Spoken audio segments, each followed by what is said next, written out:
Kapitalak gazteak prekarizatzen ditu ahalik eta etekin ekonomiko gehien atera izateko, bizitzaren esparru guztietan gainera.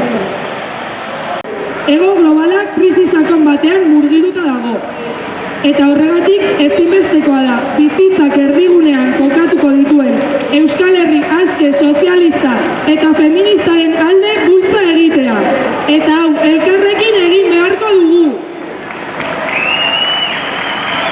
Garaiotan, guk argi daukagu beste mundu bat posible dela. Horretarako gaurdanik aldaketa bultzatu eta alternatiba integralerako bidea marrazten eta abiatzea dagokigu. Gure esku baitago, inongo gazte zapaldurik biziko ez den Euskal Herria eraikitzea. Borrokaz lortutako garaipenak, itxaropena eta indarra ematen digute bidean aurrera jarraitzeko. Eta asko izan dira sindikalgintzan eta langileon antolakuntzari esker lortutako garaipenak. Horiei eutsiko diegu, eta gazteok sindikalgintza berri baten lekukoa hartzeko prest gaude. Borrokaz bakarrik irabazi daitekelako etorkizun hobe bat. Beste mundu bat eraikitzeko garaia da. Gazteontzako bizitza duinak bermatuko dituen Euskal Herri aske sozialista eta feminista eraikitzeko garaia. Gora Euskal Herria askatuta!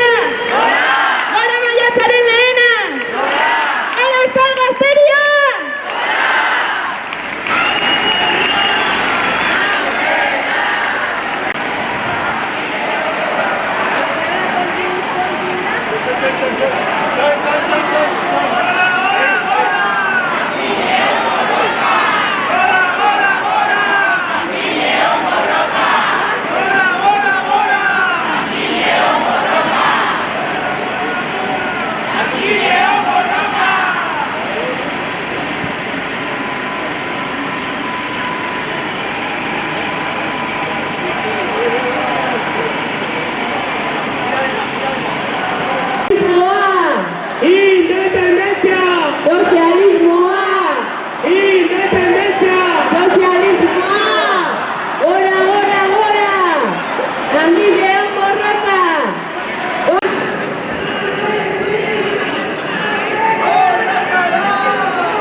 aurtengo maiatzaren lehena berezia da guretzat, 50. urte betetzen ditugun urte urrenean eta ospakizun betean.